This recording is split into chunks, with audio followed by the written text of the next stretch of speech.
UNESCO के निदेशक Tim Curtis ने भी महाकुंभ के बारे में कहा कि 2019 के कुंभ को यूनेस्को ने मानवता की अमूर्त सांस्कृतिक धरोहर के रूप में मान्यता दी। उन्होंने कहा कि इससे पहले 2023 में इसके सामाजिक, आर्थिक और पर्यावरणीय प्रभावों की निगरानी की जा रही थी। कुंभ मेला प्राकृतिक और सांस्कृतिक धरोहर के रूप में विश्व को एक नई दृष्टि प्रदान कर रहा है और वे स्वयं भी महाकुंभ के हिस्सेदार बने थे, उसमें भागीदार बने थे। महोदय, आज का एक बहुत महत्वपूर्ण आर्टिकल है, मैं उसकी ओर सदन का ध्यान आकर्षित करना चाहूंगा और वह इसलिए भी आवश्यक है क्योंकि हमारे प्रतिपक्ष के जो माननीय सदस्य हैं वे जानते हैं देश के एक प्रतिष्ठित हिंदी आलोचक श्री सुधीर पचौरी को।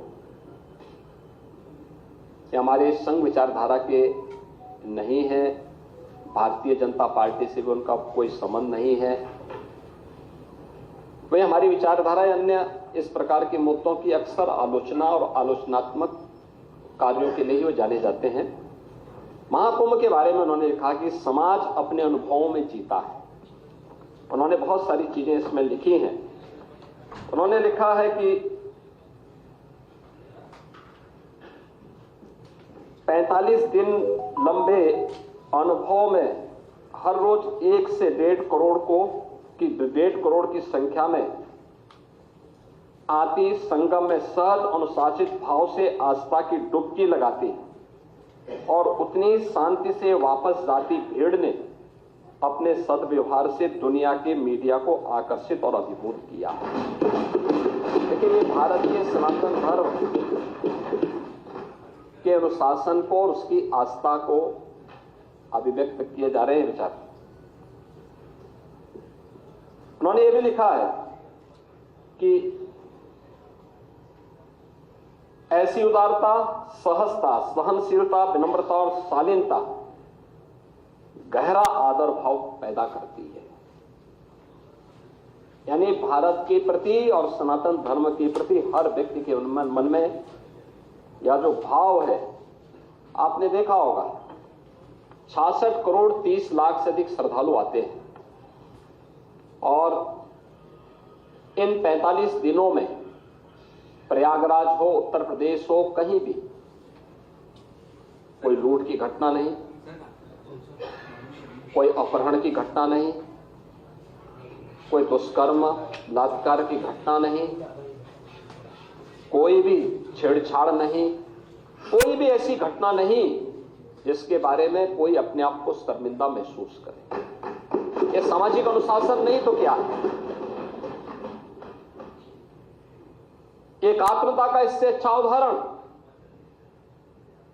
जाति के भेद, सारी सीमाएं टूट गई। कोई जाति का भेद नहीं, कोई पंथ का भेद नहीं, कोई संप्रदाय का भेद नहीं, कोई क्षेत्र का भेद नहीं। देश की सीमाओं को भी लांघने वाला, वसुधैव कुटुंबकम के भाव को जागृत करने वाला महाकुंभ एक नया संदेश दुनिया को दिया है। और अंत में से सुदेश पचौरी इस बात को भी लिखते हैं अपने आर्टिकल में कि क्या पता कि ऐसे ही निंदकों के प्रतिकार में इस महाकुंभ में इतने रिकॉर्ड तोड़ श्रद्धालु आए ताकि दुनिया जान ले कि समस्त हिंदू समाज एक है। यानी जो लोग महाकुंभ की निंदा कर रहे थे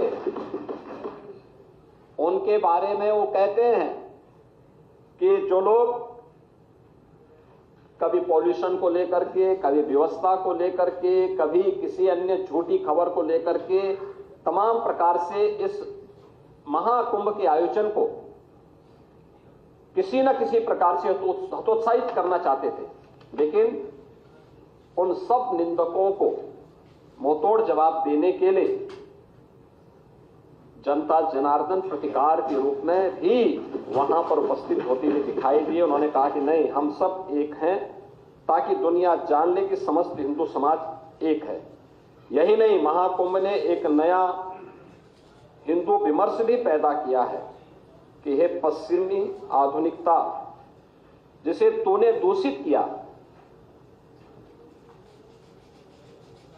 वह अब भी हमारे लिए पवित्र है। याद करिए, जिस गंगा की पवित्रता और अविरलता के बारे में प्रश्न उठ रहा था, 2014 के पहले, नमामि गंगे परियोजना के पहले उत्तर प्रदेश के अंदर मां गंगा 1000 किलोमीटर दूरी तय करती है, बिजनौर जनपद से बलिया जनपद तक। इन 1000 किलोमीटर के दायरे में सबसे क्रिटिकल पॉइंट, और एक क्रिटिकल पॉइंट केवल उत्तर प्रदेश के लिए नहीं था, गंगोत्री से लेकर गंगा सागर तक के इस पूरे 2500 किलोमीटर के दायरे में था, वह कानपुर था।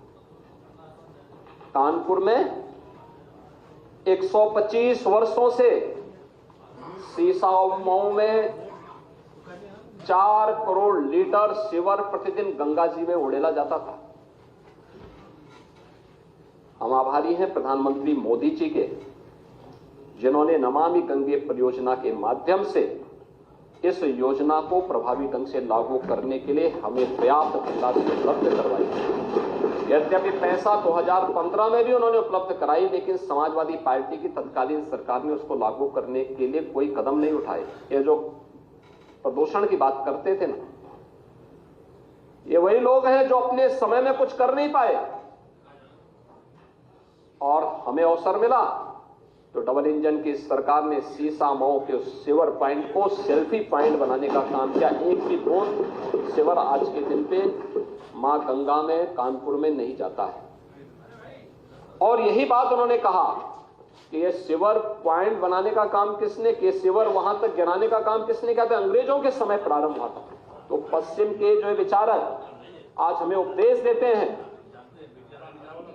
अपने करतूतों को नहीं देखते। और उन्होंने कहा कि उसको जिसको एक दूषित कहते थे, भारत के सनातन धर्मावलंबियों के लिए वह मां गंगा आज भी उतनी ही पवित्र है, और इसलिए उन्होंने इन सभी चीजों की परवाह किए बगैर, क्योंकि उन्होंने कहा कि यही नहीं, महाकुंभ में एक नया हिंदू विमर्श भी पैदा किया है।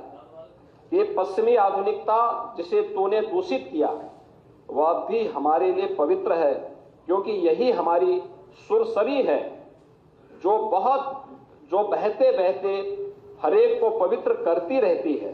न्यूज नेशन अब व्हाट्सएप पर खबरों के ताजा अपडेट के लिए न्यूज नेशन के इस QR कोड को स्कैन करें।